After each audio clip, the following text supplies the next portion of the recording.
Confirmation bias का आपने पिछला वीडियो देखा था। आज बात करूंगा बिलीफ सिस्टम को कैसे बदले, कंफर्मेशन बायस को पूरी तरह कैसे बदले, जिंदगी को पुनर्जन्म तक कैसे लेकर के जाएं। आज वापस आ चुका हूं अपने फॉर्म में। बोला ना, Vivek Bindra is back in action now. Problem आपकी पता है क्या है? Acceptance of this victimhood. ये जो पीड़ित घटिया जिंदगी जी रहे हैं ना इंसान, उसके साथ ओके हो गया बस आदमी। हाँ, अब कुछ भी कर लेना, कुछ नहीं होगा तुम्हारा। हाँ, इसको बोलते हैं अनकॉन्शियस हेल्पलेसनेस। ऐसी रहेगी जिंदगी, गेम ओवर। क्यों? क्योंकि आप सेटल हो जाते हो जीरो एफर्ट के साथ में। जिस समय आप इस पे विश्वास कर लेते हो कि मेरी जिंदगी ऐसी ही है, अनकॉन्शियसली आप अग्री कर जाते हो जीरो एफर्ट्स को। ये परपेचुअल एक्सेप्टेंस है। पेन नहीं है, ये पेन के साथ जिंदगी चलेगी। ये सबसे बड़ा पेन है। गांधी को जब ट्रेन से बाहर फेंका था ना, तो उसका एक इंटरप्रिटेशन था कि मैं एक्शन लूंगा। शहीद भगत सिंह जब जलियांवाला बाग में बचपन के अंदर गए थे ना, हेल्पलेस नहीं थे। इंटरप्रिटेशन क्या था? एक्शन लूंगा। बात सुनना, बिलीफ सिस्टम के लिए 3 स्टेप का फॉर्मूला दूंगा। फॉर्मूला मैन हूं मैं। सडन चेंज आ जाता है लाइफ में जब बात का इंटरप्रिटेशन यहां से और यहां से बदल जाता है। मैसिव एक्शन लेता है आदमी। ये जो माइंडसेट है ना कि जो आज तक मेरे साथ हुआ है वो मैं हूं, नहीं। I am my past. जो आज तक हो रहा है उसको असली मानने लग जाते हैं। अरे कितना कुछ और हो सकता है जो कभी नहीं हुआ, उसके बारे में समझ ही नहीं पाते। उसको बोलते हैं इमेजिनेशन और इंटरप्रिटेशन। 3 स्टेप का फॉर्मूला दे रहा हूं बिलीफ सिस्टम बदलने के लिए। सुन लो। पहला है एसोसिएशन, आजू बाजू क्या है।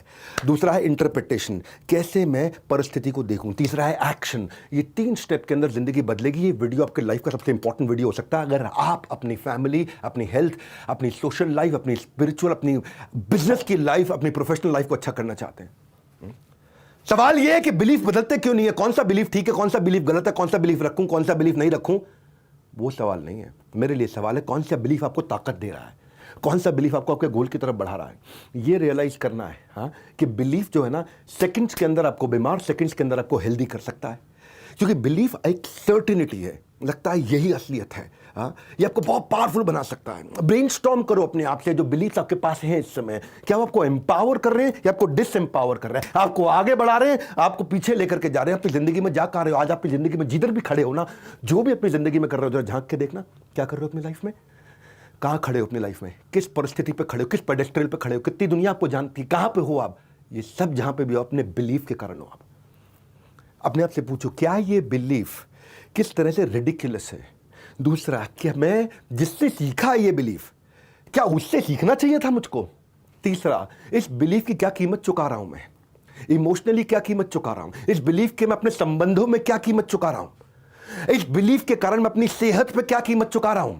इस बिलीफ के कारण मैं अपने पैसे में, फाइनेंशियली, अपनी जेब में क्या कीमत चुका रहा हूं?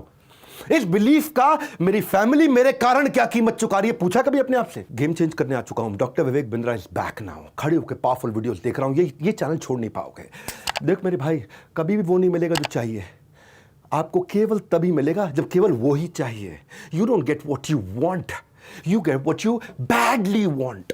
Unless you need it badly, you will never get it. वो जो है ना 3 स्टेप है ना मेरे। पहला क्या है? आजू बाजू। दूसरा क्या है? अंदर, दिल में, दिमाग में। और तीसरा क्या है? एक्शन। तो पहला ले लेते हैं हम, एसोसिएशन, आजू बाजू। हमारे जो बिलीफ बनते हैं, कैसे, सुन लो मेरी बात को, कैसे बनते हैं? ये जितनी भी इंफॉर्मेशन हम ले रहे हैं ना दूसरों से, ये सब मानते हैं, इसलिए मैं भी मानता हूं। तो बिलीफ जो है ना, जितना बड़ा बेस होगा पावरफुल इंफॉर्मेशन का, उतना स्ट्रॉन्गर बिलीफ होगा। आपका बेस कितना बड़ा है पावरफुल इंफॉर्मेशन का? हमारे यहाँ मेकअप आर्टिस्ट है, उस बेचारे से मैं पूछ रहा था दुनिया के टॉप 100 मेकअप आर्टिस्ट में पहुंचने के लिए क्या करना पड़ेगा। उसके पास पावरफुल इंफॉर्मेशन ही नहीं है। कहां से बनेगा वो आदमी पावरफुल? अंदर से खोखला रह जाएगा जिंदगी भर। जितना पावरफुल इंफॉर्मेशन का बेस होगा मेरे गोल के अराउंड, उतना ज्यादा मेरा स्ट्रॉन्गर बिलीफ होगा। पता क्यों? क्योंकि कुएं के मेंढक को लगता है कि कुआं ही पानी का टोटल सोर्स है, यही सब कुछ है। वो उसके पास पावरफुल इंफॉर्मेशन ही नहीं है। इंसान को सच का सिर्फ वो पहलू अच्छा लगता है जितना उसको पता है। जितना उसको पता ही नहीं, वो जानता ही नहीं।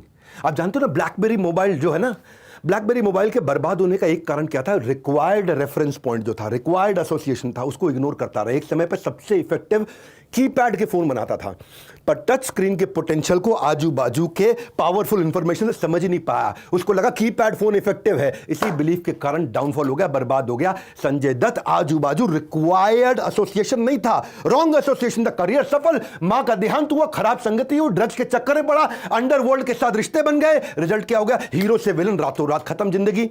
दूसरी तरफ अनजाने में भी अगर आप पावरफुल सोर्स पकड़ लो, गेम चेंज हो सकता है। अंगुली माल जंगल के अंदर था, अनजाने में भगवान बुद्ध से मिल गया। 999 लोगों की उंगलियां काट के अपने गले में माला बना चुका था, भगवान बुद्ध से मिला, गेम चेंज हो गया, साधु बन गया अननोइंगली भी। ये जो है ना रेफरेंस पॉइंट एसोसिएशन, ये पहला स्टेप है। रीजन सफलता आपसे दूर है, जानते हैं क्यों? क्योंकि आपके पास रेफरेंस इनसफिशिएंट है, आपके पास सफिशिएंट इंफॉर्मेशन रेफरेंस है ही नहीं, इसलिए सफलता से आप दूर है। और आपको आज तक लगा क्योंकि पीछे सफलता नहीं मिली, आपको लगता आगे भी नहीं मिलेगी। मैं यही बोल रहा हूं, मेरे 3 स्टेप फॉलो कर लेना, इनको ना अपने लिए भगवत गीता मान लो। इन 3 पॉइंट्स को मैंने गीता से सीखा है, इन 3 पॉइंट्स को। आप आज तक सफल नहीं हुए क्योंकि आजू बाजू आपके सफल लोगों की भीड़ आपने अपने अंदर घुसाई ही नहीं, अपने दिल और दिमाग के अंदर। मैंने ना आमिर खान की एक पिक्चर देखी थी, पीके, मेरे लिए वो मूवी गेम चेंजर थी। जानते हैं क्यों? आज आपको अपना सीक्रेट बताता हूं। मैंने पीके देखी ना मूवी, मैं देखा भाई इसके पास टेक्नोलॉजी है, हाथ मिलाता है, दूसरे संसार से आया, सब कुछ सीख जाता है। मैंने कहा ऐसे ही बन जाऊं, टेक्नोलॉजी नहीं है तो क्या होगा, माइंडसेट तो है ना ऐसा। उस दिन से मैं हंटर बन गया हूं एक्सेलेंस का, हाँ, पॉसिबिलिटी स्कैनर बन गया हूं। जितने बड़े बड़े लीडर्स मैंने अपनी कंपनी में हायर किए, जितने बड़े बड़े लीडर्स से मैं बाहर जाकर के मिला, कॉन्स्टेंटली मैं ढूंढ रहा था कि उनके बिलीफ क्या है, स्ट्रैटेजीज क्या है, वो क्या जानते हैं। वो जितना जानते हैं उतना तुरंत खा जाता हूं अंदर में, सब ले लेता हूं लर्निंग्स के लिए। मैं लर्निंग्स के लिए ना ऑल डिवोरिंग आ गए मेरे अंदर, फट फट फट। ये है constant source, unlimited source build करना अपने आसपास। आज तक सफलता नहीं मिली मतलब थोड़ी आगे नहीं मिली, क्योंकि आज तक सोर्स ही नहीं था मेरे पास। बेसिक बिलीफ से शुरू कर दो बस। सुनो, पहला स्टेप क्या है? बेसिक बिलीफ से शुरू कर दो, उसको रीइंफोर्स करो, नए पावरफुल रेफरेंसेस को बढ़ा दो, पूरी तरह समुद्र के अंदर डूब जाओ पावरफुल लोगों के। लेट्स से आपने अगर बोला कि मैं सुबह उठूंगा और सुबह जल्दी उठना चाहता हूं, उस प्रकार के रेफरेंसेस ढूंढने शुरू कर दो, बिलीफ भारी होने लग जाएगा। हाँ, हो सकता है आप बोलो भाई मेरे आसपास पावरफुल आदमी है ही नहीं कोई भी। आप बोलो मेरे आसपास कुछ भी पावरफुल नहीं है, ना मुझे अच्छे लीडर मिल रहे हैं, ना मैं अच्छी किताब पढ़ने मन करता है, वीडियोस में वो देख नहीं पाता, मेरे पास कुछ भी नहीं है, मैं क्या करूं, हेल्पलेस हूं। कोई बात नहीं, दूसरा स्टेप पकड़ लो। दूसरा स्टेप है इंटरप्रिटेशन। ये दिल और दिमाग, कुछ भी आपके पास हो रहा हो उसको देखना कैसे है, उसको समझना कैसे, आपके आसपास कुछ भी हो रहा हो। लड़कियां गानों में लड़कों को बोलती थी कि मेरे लिए चांद तोड़ करके ले आओ। कल्पना चावला, उसके लिए वो रेफरेंस नहीं था, उसका इंटरप्रिटेशन स्ट्रांग था। वो खुद चांद पर पहुंच के दिखा दिया कल्पना चावला ने, चांद तोड़ के लाने को नहीं बोला है। हाँ, अगर आपके आसपास नहीं भी एसोसिएशन, दूसरा स्टेप है इंटरप्रिटेशन। वो आपके अंदर है, ये आपके बाहर है, ये आपके अंदर है, ये आपके हाथ में है। गौतम बुद्ध, उन्होंने आजू बाजू उनके पावरफुल रेफरेंस नहीं था, सबके सब राजसी सुखों में डूबे हुए थे, पर उन्होंने एक बूढ़े आदमी को देखा, एक बीमार आदमी को देखा, एक मृत आदमी को देखा। इन 3 को देखते ही इंटरप्रिटेशन निकाल ली कि मैं भी बूढ़ा हो जाऊंगा, मैं भी बीमार हो जाऊंगा, मैं भी मर जाऊंगा, मेरे हाथ से भी सब कुछ चला जाएगा। इसको बोलते हैं इधर और इधर। इधर और इधर पावरफुल बना लो अपने आप को। जब आपके पास ये 2 चीजें होंगी ना, आजू बाजू और इधर, बढ़ जाएगा आपका एक्शन, और बढ़ गया एक्शन, आपके पास आ जाएगी नई पॉसिबिलिटी रिजल्ट्स की। सबसे बड़ी चुनौती यह है कि मैं अपने फेलियर का इंटरप्रिटेशन नहीं जानता। एबीपी न्यूज के साथ मैंने एक इंटरव्यू दिया था, वहां एक पावरफुल वर्ड समझाया था, इंटरप्रिटेशन। ये इतना पावरफुल इंटरप्रिटेशन, कुछ भी हो रहा हो मेरे आसपास, how do you see things better than they are. एक वर्ड दे देता हूं आपको, इंटरप्रिटेशन। बड़ा गेम चेंजर वर्ड है ये, इंटरप्रिटेशन। किसी के पिता का देहांत हो गया, अच्छा हुआ बुरा हुआ, इंटरप्रिटेशन बताएगा अच्छा हुआ बुरा हुआ। एक बोलता है मैं बर्बाद हो गया, एक बोलता है मैं और जिम्मेदार हो गया, एक बोलता है मेरी जिंदगी खत्म हो गई, एक बोलता है अब जिंदगी शुरू करूंगा। ये केवल घटना है, इंटरप्रिटेशन मेरे हाथ में। मेरे साथ एक बार ना बहुत बड़ी दुर्घटना, मैं अपने गुरु से मिलने गया। मैंने कहा इतना परेशान हूं, क्या बताऊं। बोले things are not as bad as you are seeing them, see things better than they are. जैसे मैंने देखा तो समझ में आया, वो कहावत हमने सुनी थी, हमारे पास 2 रास्ते होते हैं हर परिस्थिति में, या तो फिर भाग लो या उसके अंदर भाग लो। हाँ, पार्टिसिपेट करो। आंख बंद कर लेने से ना और रोशनी रात में बदल नहीं जाती है। हाँ, शरीफ चाचा के साथ ये हुआ था। इंटरप्रिटेशन देखो उनका, बड़ा भारत शो में लेके आए थे, उनके बेटे की किसी ने हत्या कर दी थी, लाश नहीं देख पाया अपने बेटे की। इसी दर्द को समेट कर उन्होंने प्रण किया कि किसी और को दर्द नहीं सहने देंगे। 25,000 लावारिस लाशों का उन्होंने अंतिम संस्कार किया, चाहे हिंदू हो चाहे मुसलमान हो। इंटरप्रिटेशन बदल गया उनका, उनको तोड़ दिया गया था, बर्बाद महसूस कर रहे थे शरीफ चाचा, इतना दुख था, लेकिन दुख को उन्होंने एक कमिटमेंट में बदल दिया। वो अंदर है, बाहर कितना भी बुरा हो, ये आपके हाथ में है। जब आप किसी दर्द को महसूस करते हो ना, तभी आप चेंज करते हो। मैं ना एक उदाहरण से, जयललिता के पॉलिटिकल व्यूज को मैं उनके एंडोर्स नहीं कर रहा हूं, पर उनके उदाहरण से बहुत प्रेरित हूं। जब जयललिता का तमिलनाडु असेंबली के अंदर ना द्रौपदी की तरह अपमान हुआ था, वो ना एक औरत को तोड़ देता है, पर उन्होंने ठान लिया था अब जब लौटूंगी ना इस तमिलनाडु असेंबली में तो चीफ मिनिस्टर बन के लौटूंगी। ये क्या, ये अंदर है। द्रौपदी की तरह अपमान हुआ था बाहर, ये अंदर है। जब बाहर भी ठीक हो गया और अंदर भी ठीक हो गया तो गेम चेंज है। लेकिन अगर बाहर ठीक नहीं हो रहा, अंदर तो कर सकते हैं ना। अपने अपमान को अपना हथियार बना लिया उन्होंने। जिंदगी में किसी भी चीज को आप पावरफुल बना सकते हो, उसको एक मीनिंग दे करके। इसका क्या मीनिंग है? मेरा द्रौपदी की तरह अपमान हुआ, इसका मीनिंग क्या है? इसका मीनिंग ये, अब चीफ मिनिस्टर बन के लौटूंगी इसी तमिलनाडु असेंबली में उन सबके सामने, तब अपना चेहरा दिखाऊंगी। उन्होंने नया अर्थ दे दिया इस परिस्थिति को। तभी बोलता था मैं शुरुआत से कि परिस्थिति नहीं, मनस्थिति बदलनी है। खान सर जिनको हम बड़ा भारत शो में लेके आए, एक दफा उनके पास केवल 40 रुपए थे एक टाइम पे। भाई साहब वो 40 रुपए थे उनके पास में, और गांव जाने का किराया था 90 रुपया। इंटरप्रिटेशन क्या निकाला? 40 रुपए, 90 रुपए में मैं घर पहुंचूंगा, मेरे पास 40 रुपए हैं। इंटरप्रिटेशन क्या निकाला? 50 किसी से मांग लूं, चोरी कर लूं, उधार ले लूं, क्या कर लूं, कैसे घर पहुंच जाऊं? नहीं, उनका इंटरप्रिटेशन था कि भगवान चाहते नहीं मैं वापस जाऊं। दुनिया का सबसे बड़ा डिजिटल एजुकेशन प्लेटफॉर्म बना दिया, इंटरप्रिटेशन नहीं है। सबसे अफोर्डेबल कोर्स ला दिया, इंटरप्रिटेशन नहीं है। अगर कोई गलती करनी भी है ना, तो इंटरप्रिटेशन में गलती करो अपने आप को ताकतवर मानने की, अपने आप को शक्तिशाली मानने की गलती कर दो। भाई कम से कम इतनी तो कर लो जिसमें आपकी जान खतरे में ना आती हो। इतनी तो गलती कर ही लो कि मैं ताकतवर हूं, मैं कर सकता हूं। भाई मेरे को स्टेप लेना, क्या चीज है जो मेरी जिंदगी में मुझे आगे बढ़ने से रोक रही है, उसको आज हटा दूंगा बस। क्या वो चीज है जिसने मुझे आज तक बर्बाद कर, उसको खत्म कर दूंगा मैं। हर एक की लाइफ में कुछ ना कुछ रोड ब्लॉक्स हैं जो उसको आगे नहीं बढ़ने दे रहे हैं, उसको आपको ढूंढना है, खत्म करना है। 3 स्टेप में करेंगे, इधर से और इधर से। ये तनिष्क वाले ना, टाटा ग्रुप के, गोल्ड में ना सोनार के लिए हर एक के मन में ये होता था कि भाई जो अपनी पहचान का वो असली सोना देता है, बाकी नकली देता है। सोना अपनी पहचान वाले से लो भाई, गोल्ड अपनी पहचान वाले से लो, पता नहीं क्या मिला के दे देगा। किसी और सोनार से सोना लेते नहीं थे। बायस था ये, कंफर्मेशन बायस था। पिछला वीडियो, ये उसके अगले सीक्वेंस में बता रहा हूं मैं। तनिष्क ने पहली बार कैरेट मीटर ला दिया। ये कितने कैरेट का है उसमें चेक कर लो, जांच कर लो। लोगों को मेजर करना सिखाया और उस बायस को तोड़ दिया। ये उनका अपना इमेजिनेशन, इंटरप्रिटेशन था। गाड़ी के शीशे पे ना वाइपर होता है। जो गाड़ी के शीशे में वाइपर है वो उसकी धुंध को साफ कर लेता है। उसको अपने दिमाग पर भी फिट करवा लो, ताकि जब सोच पर धूल चढ़े ना तो इसे फट से चला लो। इसको अपने दिमाग में फिट करा लो, जब सोच पर धूल चढ़े तो उसको फट से चला लो। एम्पावरिंग इंटरप्रिटेशंस निकालो। इंटरप्रिटेशन बड़ा पावरफुल वर्ड है भैया। हाँ, जब आसपास कुछ भी नहीं था, इलॉन मस्क के सब ट्रेडिशनल नोशन में चल रहे थे, ऐसी इंडस्ट्री बनाई जो पहले केवल फिल्मों में दिखती थी। आसपास कुछ रेफरेंस पॉइंट नहीं था, लेकिन इधर था। क्योंकि अगर सभी चलते भेड़ चाल तो ना होता हल, ना हेलीकॉप्टर, ना ईंधन होता, ना इंटरनेट। जिसने सही इंटरप्रिटेशन निकाला उसी ने सबसे बड़ा आविष्कार कर डाला। इंटरप्रिटेशन तो मेरे पास है ना, अंदर मैं कैसे सोचता हूं, वो इमेजिनेशन की पावर है। तो आजू बाजू अंदर भगवान गणेश को जब बोला और उनके साथ में कार्तिकेय को बोला कि जो दुनिया की परिक्रमा करके पहले आएगा, ऐसा करके बता दिया। उन्होंने अपने माता पिता की परिक्रमा कर ली, बोला आप ही मेरी दुनिया, आप ही मेरा संसार हो। मैं ना एक्चुअली ये चीज सीखा मेरे एक दोस्त से। उसका एक बड़ा ब्यूटीफुल बिलीफ है। वो कहता है कि कोई भी दुनिया की समस्या परमानेंट नहीं है। कोई समस्या परमानेंट नहीं। उसके हिसाब से हर समस्या क्विकली और इजीली चेंजेबल है। क्विकली इजीली हर समस्या से बाहर निकल सकते हैं। तो जो उसका स्टार्टिंग पॉइंट है, जहां से वो शुरू करता है, वो बहुत आगे से रेस में शुरू करता है दुनिया के मुकाबले। क्योंकि दुनिया समस्या को समस्या समझ बैठती है, वो समस्या को समस्या समझता ही नहीं है, वो उसके अंदर समाधान ढूंढता रहता है। उसकी रेस में पहले ही बहुत आगे खड़ा हुआ है, उसको देखा मैंने। ये बड़ा पावरफुल बिलीफ है भाई। हाँ, क्योंकि जो अंदर की आवाज हद से ज्यादा श्योर है, वही बन जाती आप सबके लिए बहुत बड़ा श्योर है। अगर आपने ये बोला ना, I thought my problems are permanent, ये सब इमोशनल डेथ के सबसे नजदीकी एक्सपीरियंस हो सकता है, closest thing to the emotional death, जब आपको लगता है आपकी प्रॉब्लम परमानेंट है। क्योंकि सीइंग प्रॉब्लम एज परमानेंट ये डिसएम्पावरिंग बिलीफ है। इसलिए बोला ना, see things better than they are. 3 stages हैं। See things worse than they are, जो है उससे खराब देखो। See things as they are, जैसे कम से कम वैसे। See things better than they are, जब आपका सोचने का नजरिया, देखने का नजरिया बदल जाता है।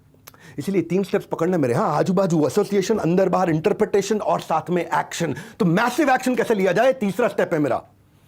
कभी भी मैसिव एक्शन लेना हो, एक चीज याद रखना, how to take new massive action. कई लोग डिसीजन नहीं लेते, मैसिव एक्शन नहीं लेते, आलस में पड़ जाते, उनका शरीर अलाउ ही नहीं करता कि वो तेज एक्शन ले, क्योंकि वो आसपास अपनी बड़ी धूल के साथ लिपटे पड़े हैं। उससे बाहर कैसे निकले? मैं आपको गोल्डन स्टेटमेंट देता हूं, emotion is the force of life. Emotion है ना, वो जिंदगी की सबसे बड़ी ताकत है। मेरा आपसे प्रश्न है, पिछले 1 साल में अपना इमोशन आपने कहां लगाया था आज तक? 1 साल में जरा झांक के देखना, 365 दिन में सबसे ज्यादा इमोशन कहां लगाया? किसी ने वेब सीरीज में लगाया, किसी ने लड़का लड़की में लगाया, किस चीज में सबसे ज्यादा इमोशनल होकर आपने जान लगाई है? Where have you been investing your emotion for last 1 year? क्योंकि बोल चुका हूं ना, आपको वो नहीं मिलेगा जो आपको चाहिए। आपको केवल वो मिलेगा जो आपको केवल जब वो ही चाहिए। जब वो ही चाहिए तो घुल जाओगे। मेरा मेकअप आर्टिस्ट को मैं बोल रहा था कि अपनी जरा मोबाइल की कॉल हिस्ट्री चेक करो, कितने बड़े मेकअप आर्टिस्ट से कॉल किया एक साल में। हाँ, अपना कॉल लॉग चेक करो, अपने वीडियो चेक करो हिस्ट्री में जाकर के, कितने मेकअप आर्टिस्ट के वीडियोस देखे आपने। उनको मैंने बोला कितने लोगों से आप जाके मुलाकात करके आए, ट्रैवल खर्चा कितना किया इसके ऊपर, कितनी किताबें खरीद के पढ़ी, कुछ नहीं। पतली कमरिया, हाय हाय, BJP, Congress, Aam Aadmi Party. Concentrate करो, reason why do you need to get out of this badly, इससे बाहर क्यों निकलना है आपको, क्योंकि decision is the ultimate power. इतना बढ़िया बोलता हूँ और मैं कभी कभी ना मेरे को लगता है मैं अपने दिल से बोल रहा हूँ कि डिसीजन एक अल्टीमेट पावर। डिसीजन नहीं लेने से बर्बाद। क्या डिसीजन डिले कर रहे हो आप, कौन सा डिसीजन डिले कर रहे हो, आपसे प्रश्न है मेरा। इधर उधर मत देखो, मोबाइल रख के साइड में आलतू फालतू काम मत करो। डिसीजन कौन सा लेना डिले किया, आपसे पूछ रहा हूं मैं, आंख में आंख डाल के पूछ रहा हूं। कोई तो डिसीजन ऐसे हैं जो आपने टाल रखे हैं इतने टाइम से। अब सोचो कि उसकी क्या कीमत चुकानी पड़ रही है क्योंकि आप डिसीजन नहीं ले रहे। वो फील करो कि किसके ये पेन कितना बड़ा बढ़ जाएगा आपके लिए। मेरे साथ भी ऐसा ही हुआ था। पिछले साल एक मैंने बड़ा डिसीजन लिया था अपनी एक्सरसाइज को लेकर, अपनी हेल्थ को लेकर के, क्योंकि मैं महसूस किया कि अगर मेरी हेल्थ और खराब होती रही, 100 किलो के वजन पार हो गया, 120 के पार हो गया, 140 के अगर पार हो जाता है, तो अगर उतना ज़्यादा वजन चला गया तो जिंदगी बर्बाद हो जाएगी। इमेजिन कितनी वर्स्ट हो जाएगी जिंदगी। मैंने उस पेन को महसूस किया, एक डिसीजन लिया। जेके राउलिंग के बारे में आपको पता है, उदाहरण देता हूं आपको। 30 वर्ष की उम्र तक राउलिंग का जीवन बहुत उथल पथल, कंप्लीट निराशा के साथ। मां की मृत्यु हो गई, अनसक्सेसफुल शादी रही, डोमेस्टिक वायलेंस, पति बहुत पीटता था, बहुत बार अबॉर्शन हुआ, डिवोर्स भी हो गया, टोटल ब्रेकडाउन हो गया। इतने बड़े डिप्रेशन में, गरीबी और आत्महत्या के विचारों से निकलते वक्त जेके राउलिंग उसके बावजूद अपनी बेटी के लिए डिसीजन लिया। बेटी के लिए एक रीजन है, डिसीजन है। इंटरप्रिटेशन बदला, बेटी के लिए करेंगे। एसोसिएशन लिया, सब जगह बेस्ट लिखा, किताब लिखनी शुरू कर दी। शुरुआत में बहुत रिजेक्शन आया, बढ़िया बढ़िया किताब। 31 वर्ष की उम्र में पहली किताब छापी, उसके बाद 6 किताबें, 8 फिल्में आ गई, दुनिया के सबसे अमीर ऑथर्स में से एक बनी। पर हमारा क्या है, इन डिसीजन का रिजिडिटी है, ये एक्शन नहीं लेते। आजू बाजू दिल और दिमाग और एक्शन, ये 3 चीज़ों से सारे बिलीफ टूट जाते हैं, सब टूट जाते हैं। नहीं तो फिर लॉन्ग टर्म फेलियर इसीलिए होता है ना। मैं बताता हूं आपको, कुछ भी आजू बाजू नहीं था मैरी क्यूरी के। मैरी क्यूरी एक साइंटिस्ट थी। 19वीं सदी के अंदर, 20वीं सदी में अर्ली, महिलाओं को बैन था यूनिवर्सिटी में जाने के लिए, क्योंकि एक बायस था, एक सोशल बायस था, एक सोशल प्रूफ था कि महिलाओं को साइंस समझ में नहीं आ सकती। मैरी क्यूरी, उसको यूनिवर्सिटी ऑफ वॉर्सो में एडमिशन हो गया, लेकिन उसको जाने नहीं दिया उसके जेंडर के कारण कि तू महिला है, तेरे को साइंस समझ में नहीं आएगी। उसने चुपचाप जाकर के एक अंडरग्राउंड फ्लाइंग यूनिवर्सिटी में साइंस पढ़ ली, पहली फीमेल साइंटिस्ट बनी दुनिया की। और कैंसर का इलाज उन्होंने ढूंढा। नोबेल प्राइज उसको फिजिक्स में 1903 में और केमिस्ट्री में 1911 में, 2 बार नोबेल प्राइज, 2 बार बोल रहा हूं, एक बार नहीं। अगर इमोशनल इंटेंसिटी आ जाती है तो आपका एक्शन बढ़ जाता है, और रिपीटेटिव एक्शन आ जाता है तो नर्वस सिस्टम एक्सपीरियंस करने लग जाता है कि यह सच्चाई है। उसको जो आज तक झूठ दिख रहा था वो सच लगने लग जाता है कि अब मैं सफल हो जाऊंगा। तो इमोशनल इंटेंसिटी और रिपीटेटिव एक्शन के साथ में, एक्शन वहीं आएगा जहां इमोशन होगा, डिवोशन वहीं आएगा जहां इमोशन होगा, प्रमोशन तभी होगा जब डिवोशन होगा। वो एक्सट्रीम इमोशन जब डल जाता है तो मलाला यूसुफजई बन जाता है।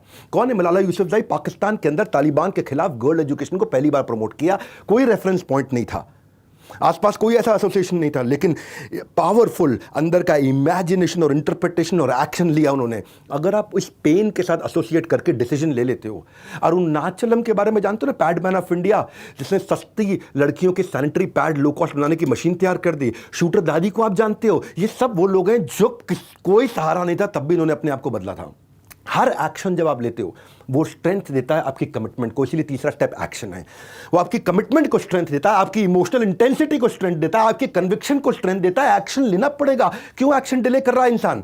इस वीडियो के बाद ना एक अपना एक्शन डिसाइड करके उठना। उस एक्शन के लिए अनलिमिटेड सोर्स जो मेरे को ताकत देगा, ऐसा ऐसा एसोसिएशन लूंगा। जब भी बुरा परिस्थिति में फंसा तो इंटरप्रेट करके उसको पॉजिटिव बनाऊंगा और कंटिन्यूस एक्शन लेता रहूंगा। तो उसके बाद रिकॉर्ड और हिस्ट्री शूटर दादी की तरह बना पाएंगे। JRD टाटा की बात करता हूं मैं। यहां पे ना सपेरों का देश माना जाता था, लैंड ऑफ स्नेक चार्मर्स। हमारे को इंडियन जो ब्रिटिशर्स थे यहां पे आके इतना बेइज्जती करते थे। 1919 में 15 साल के थे JRD टाटा, जब उन्होंने गुलाम भारत के लिए एक सपना देखा था कि मैं यहां पे हवाई यात्रा के लिए लोगों को तैयार करूंगा, तो पहले कमर्शियल पायलट का लाइसेंस लिया उन्होंने 1929 में। इसीलिए उनको फादर ऑफ इंडियन एविएशन बताया जाता है। JRD टाटा ने भारत की अपनी गुलाम भारत में 1932 के अंदर डोमेस्टिक एयर कैरियर चालू किया था, अपनी एयरलाइन चालू कर दी थी। आपको वो मिलेगा ही नहीं जो आपको चाहिए। मैं बोल रहा हूं वही मिलेगा जब आपको वो केवल वो ही चाहिए। You don't get what you want, you get when you badly want. इसलिए बोल रहा हूं हमारे बड़ा बात शो में किरण बेदी आई थी। किरण बेदी के बारे में बताऊं, जब उनको पढ़ाई कंप्लीट हो रही थी तो वो हाउसवाइफ वाले काम का कोर्स उसको दिया जा रहा था। सेक्रेड हार्ट स्कूल में पढ़ती थी वो, उनको कोर्स दिया था हाउस होल्ड का। ताकि लड़कियों को ट्रेनिंग दी जाए कि बढ़िया हाउसवाइफ कैसे बने। उसने स्कूल छोड़ दिया अपना, दूसरे कॉलेज में साइंस स्ट्रीम में जाकर के पढ़ाई करी, पहली आईपीएस ऑफिसर बनी महिला 24 साल की उम्र में। 80 आईपीएस ऑफिसर्स के बैच में एकमात्र महिला थी, सब कुछ ब्रेक कर दिया उसने। हाँ, मैं कितने सारे उदाहरण ऐसे। आप ये बिलीफ तोड़ो। देखो चाणक्य पंडित जो थे ना, उन्होंने ये बिलीफ तोड़ा कि आर्मलेस वेपनलेस साधु टीचर पूरे के पूरे भारतवर्ष के साम्राज्य को बदल सकता है। धनानंद ने कभी सोचा नहीं था, अपने सपने में चाणक्य पंडित को तैयार कर दिया। ये इमोशनल इंटेंसिटी थी उनकी शिखा उन्होंने खोल दी थी। अब ये शिखा बांधूंगा नहीं। इमोशनल इंटेंसिटी और रेपिटेटिव एक्शन बिलीफ बनता चला गया। इमोशनल इंटेंसिटी, रेपिटेटिव एक्शन, उनकी कमिटमेंट बढ़ गई चंद्रगुप्त मौर्य को तैयार करने में। 2 4 5 बार हारे, बीच में कई बार नुकसान हुआ नहीं। इंटरप्रिटेशन ऐसे नहीं, ऐसे करके आगे जाएंगे। सरप्राइजिंगली वो जो इंप्रूवमेंट लाते रहे, जिसको काइजन बोलते हैं, काइजन का जापानीज वर्ड है काइजन। काइजन का ना इंग्लिश में कोई वर्ड ही नहीं है। छोटे छोटे इंप्रूवमेंट, छोटे छोटे स्मॉल इंप्रूवमेंट जो है ना, वो बिलीवेबल है, इसीलिए अचीवेबल है। स्मॉल इंप्रूवमेंट से शुरू करो, कंसिस्टेंट एक्शन के साथ। 3 बातें बोली आपको। आजू बाजू का पावरफुल एसोसिएशन ढूंढो, कौन सा सोर्स है जो आपको ताकत देगा। अंदर बाहर का अपना दिल दिमाग का इंटरप्रिटेशन अगर फेल हुआ तो भी कोई बात नहीं। मैथ्स मैं नहीं सीख पाऊंगा ना, मैथ्स तो मैं ही करके दिखा, इंग्लिश मैं नहीं बोल पाऊंगा, इंग्लिश तो मैं ही बोल के दिखा। ये है इंटरप्रिटेशन और consistent action. Powerful positive result आएगा। Doctor Vivek Bindra is back, I am telling you. वापस आ चुका हूं मैं। इस वीडियो को कोई भी दुखी परेशान आदमी जो लगातार असफल हो रहा है, उसकी जिंदगी बदलने के लिए उस तक पहुंचा देना। हमारे साथ जुड़े रहने के लिए आप सबका हृदय की गहराई से प्रेम पूर्वक बहुत बहुत धन्यवाद।